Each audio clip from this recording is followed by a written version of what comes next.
அப்ப இன்னைக்கு மிக முக்கியமான பிரச்சனை யாருடைய கலாச்சாரம் உயர்ந்தது? இன்னைக்கு மோடிஜி என்ன சொல்றாரு? வி ஆர் ஹிந்துஸ், எங்களுடைய கலாச்சாரம் மிக மேலானது. சீமான் என்ன சொல்றாரு? வி ஆர் தமிழன், தமிழர் கலாச்சாரம் மிக உயர்ந்தது. திமுக என்ன சொல்லுது?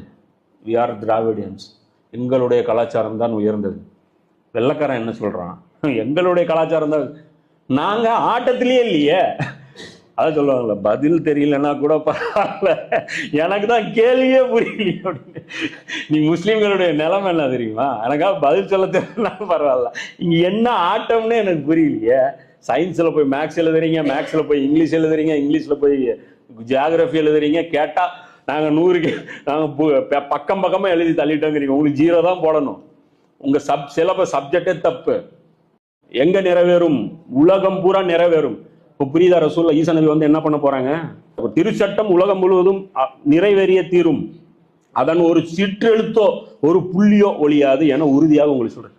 ஒரு சட்டம் விடாம எல்லா சட்டமும் 100% அப்ளிகேபிள் ஆகுமா இந்த உலகத்துல? அப்பனா என்ன அர்த்தம்? இன்னைக்கு ரிலீஜியஸ் சட்டம் மட்டும்தான் அப்ளிகேபிள் ஆயிட்டு இருக்கு.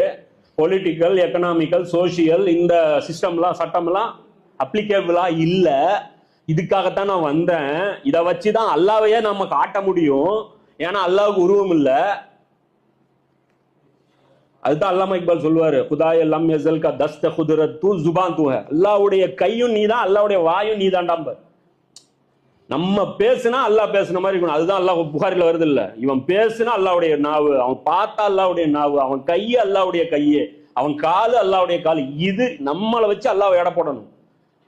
எவ்வளவு கீழ்த்தரமா நம்ம நடந்துகிட்டு கேவலம் இல்ல. இதுக்காக நம்ம எவ்வளவு எஃபர்ட் போட்டிருக்கோம். நம்ம சமுதாயத்தை திருத்துவது நம்மளா கேட்டா நாங்க என்ன தப்பு பண்ண திருந்துறதுக்கு?